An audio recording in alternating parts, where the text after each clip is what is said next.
আসসালামু আলাইকুম প্রিয় দর্শক। আজকে কোনো ভিডিও বা কোনো ফানি জিনিস নিয়ে আসি না। আজকে আমরা দেশের স্বার্থের জন্য আমরা কাজ করতে আসছি মালয়েশিয়াতে। এখানে আমাদের বাঙালি ভাই কম, 50 জনের মতো লোক আছে।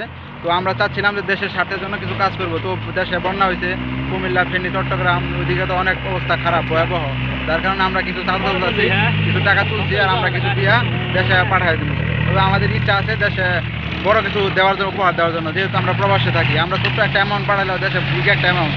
তাই আপনাদেরকে বলবো যে যদি 5 টাকা বা 1 টাকা মালাই 1 রিঙ্গিত যদি দেশে বাড়ায়, বর্তমানে মালাই 1 রিঙ্গিত বাংলাদেশে খেতে থেকে 29 টাকা, 28 টাকা, যেখানে যেরকম রেট পাওয়া যায়। তবে যদি 50 টাকা বাড়ায় তাহলে খেতে থেকে 1500 বা 1400 টাকার মতো।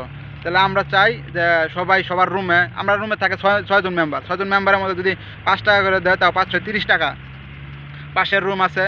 তবে আপনারা যদি যে যেখান থেকে পারেন কিছু কিছু টাকা সাহায্য করেন, যাতে ছোট্ট একটা অ্যামাউন্ট যদি আমরা বাংলাদেশে পাঠাই তাতে বিগ একটা অ্যামাউন্ট যায় দাঁড়াইতেছে। তা যদি আমরা প্রবাসীরা যদি দেশের জন্য কিছু করি তাহলে বড় একটা অ্যামাউন্ট যায় দাঁড়াবো, তাদেরকে হেল্প করতে পারবো। যারা আমার বয়সী ভাই, আমার বোন, আমার মা বাবার মতো মা বাবা, তারা অনেক গৃহ ছাড়া হয়ে গেছে। তাই তাদের জন্য কিছু পাশে দাঁড়ান, তাদের সহযোগিতা করুন, সবাই তাদের সহযোগিতা করবেন, এটাই আমার বক্তব্য।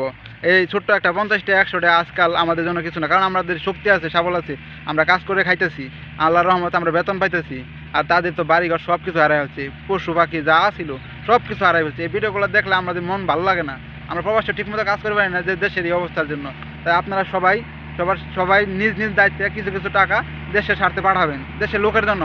এটা আমার দেশ উন্নয়ন হবে। তবে সরকারের পক্ষে আমার একটা বক্তব্য থাকবে, যদি ফারাক্কার বানের চাইতে বড় কোনো বানায়, তবে আমরা প্রবাসীরা প্রত্যেক জনের কাছে যদি 1000 টাকা করে 2000 টাকা করে ধরে নাগে, তবে আমরা ওই একটা চাঁদা তুললে আমরা দেশে পাঠাবো। একটা অ্যাকাউন্টও যদি সরকার করে, ডক্টর ইউনূসকে বলতে চাই, যদি একটা অ্যাকাউন্টও করে, ওই অ্যাকাউন্টে আমরা টাকা পাঠাবো ওই ডাবল বান করার জন্য, যাতে আমাদের দেশে আর কোনো মা বোনদের ঘরে রাতের অন্ধকারের ভিতরে কারো জানি গৃহ ছাড়া না হতে হয়। তাই সবাই নিজ নিজ দায়িত্বে একটা করে কিছু কিছু টাকা দেশে পাঠান।